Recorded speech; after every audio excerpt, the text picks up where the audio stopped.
Good morning students, welcome back to the TSN science section of class 5th chapter 10 water sources and irrigation. So basically अगर हम देखा जाए तो पानी हमारे डे टू डे लाइफ में इतना यूज़फुल है, हम सुबह से लेकर रात तक हम हर एक्टिविटी में मोस्ट प्रोबेबली हम वाटर का यूज़ करते हैं. Brushing, bathing, utensils, washing utensils, कपड़े धोना, washing your clothes, car cleaning, dusting, everything, हर चीज़ में हम पानी का बहुत यूज़ करते हैं. तो हम इसके बारे में इस पूरे चैप्टर में ये पढ़ेंगे कि हमें पानी एक्चुअली मिलता कहाँ से है, पानी कैसे सप्लाई होता है, कहाँ से एक्चुअली में इसका सोर्स है और सब कुछ. So let's start. Water is a colourless, tasteless, odourless liquid which is essential for all the living beings. पानी का कोई कलर नहीं होता, कलरलेस होता है, टेस्टलेस होता है, पानी का कोई टेस्ट नहीं होता, ओडरलेस, पानी से क्या कोई खुशबू आती है?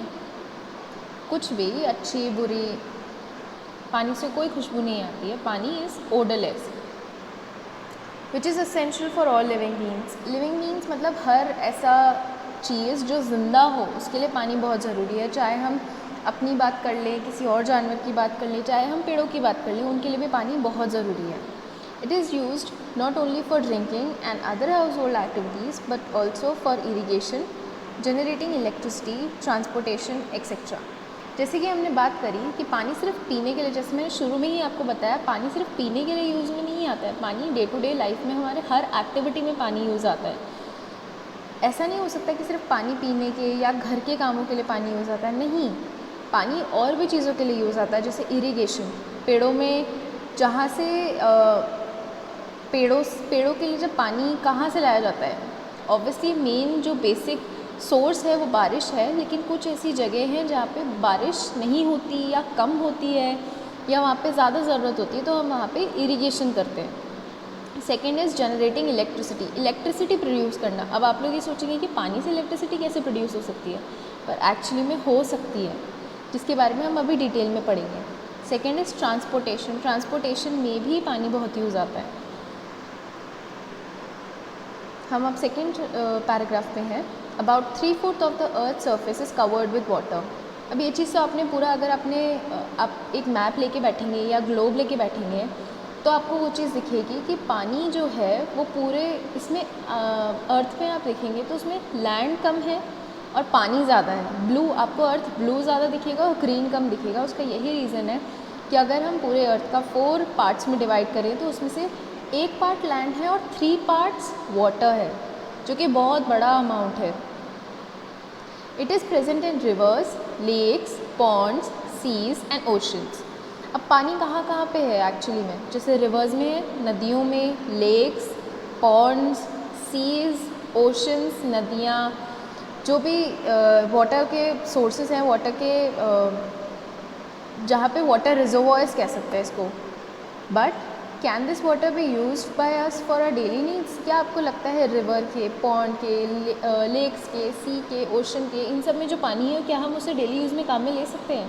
डेली यूज़ की एक्टिविटीज़ क्या होती है? खाना बनाना, ब्रशिंग करना, ड्रिंकिंग, जो नॉर्मल हमारे डेली यूज़ का काम है, क्या हम ये सारा पानी इन सब सोर्सेज से यूज़ कर सकते हैं?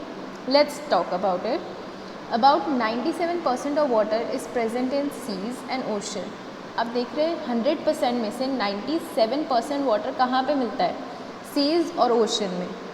जैसे पैसिफिक ओशन हो गया या इंडियन ओशन हो गया, तो इन सारे ओशंस में 97% वाटर हमारे ओशन या सी में होता है.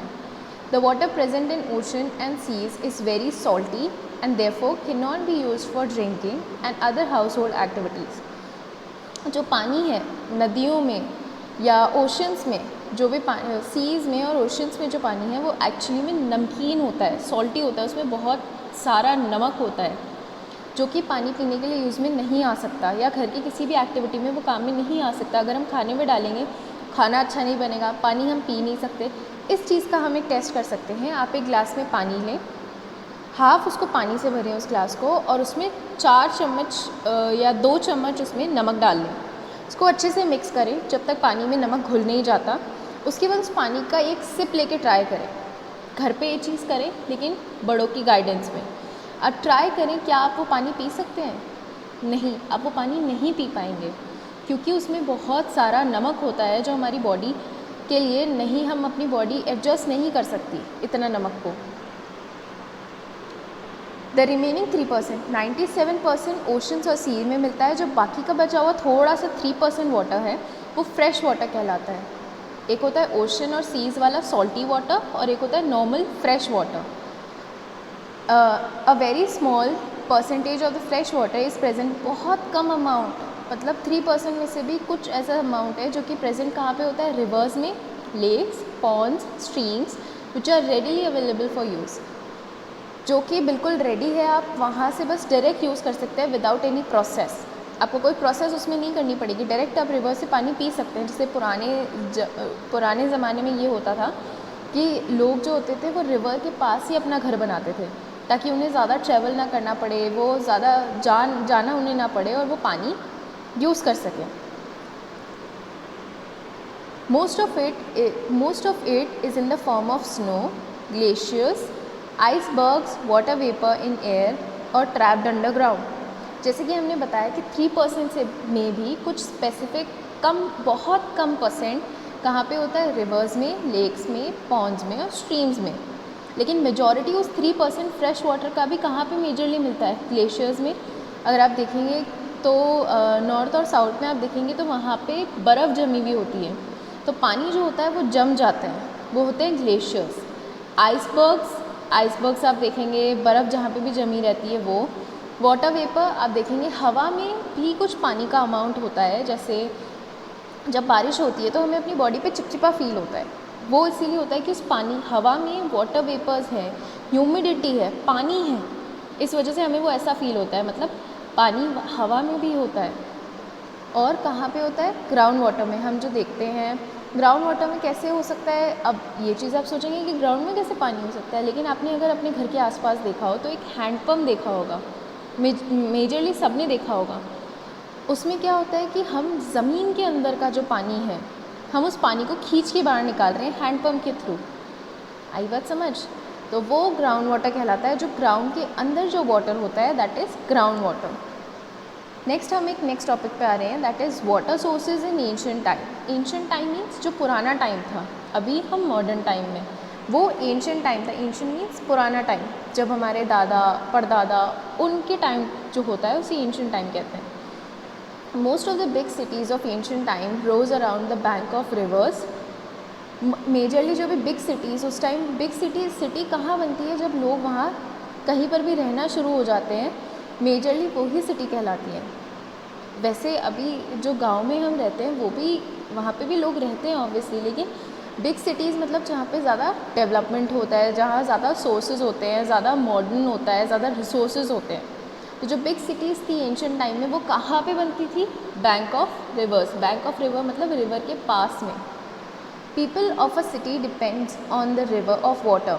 जो भी लोग people of cities depend on the reverse of water. जो भी लोग सिटी में रहते थे उनके लिए वो किस चीज़ पर डिपेंडेंट होते थे, जो रिवर का पानी है, जो रिवर में जो पानी आता है उसी के बेसिस पे, उसी पे वो डिपेंडेंट होते थे। In ancient times people who settled in places that were not close to any river had to travel long distance to fetch water. जैसे कि मैंने आपको बताया, जो लोग दूर रहते हैं उन्हें काफ़ी सारा डिस्टेंस ट्रैवल करना पड़ता है, काफ़ी सारा टाइम अपना स्पेंड करके वो डिस्टेंस ट्रैवल करना पड़ता है जहाँ से वो पानी लेके जा सके। अगर किसी के घर के पास कुआं नहीं है तो उसे वहाँ तक जाना पड़ेगा जहाँ पे कुआं है और वहाँ से पानी अपने घर लेके आना पड़ेगा। तो वो काफ़ी ज़्यादा दूर हो जाता है, काफ़ी एनर्जी कंज्यूमिंग होता है और बहुत ज़्यादा टाइम कंज्यूमिंग होता है। इवन टुडे, आज भी हम ये चीज़ें देखते हैं हमारे घर में, हमारी कॉलोनी में, या यूजुअली गांव में ये चीज़ देखी जाती है। In some parts of the world people travel long distance to fetch water. अभी भी वर्ल्ड में कई ऐसी जगह हैं, इंडिया को छोड़ के भी कई ऐसी जगह हैं जहाँ पे लोगों को दूर जाना पड़ता है पानी लेने के लिए। आपने पुरानी मूवीज़ में देखा होगा या पुराने पिक्चर्स में देखा होगा या ऐसा कुछ, जहाँ पे औरतें अपने सर पर मटकी रख के जाती हैं और काफ़ी दूर जाकर पानी भर कर लेके आती हैं, पीने का पानी। In ancient time in North India, bogies were built to ensure that a city would have constant water supply.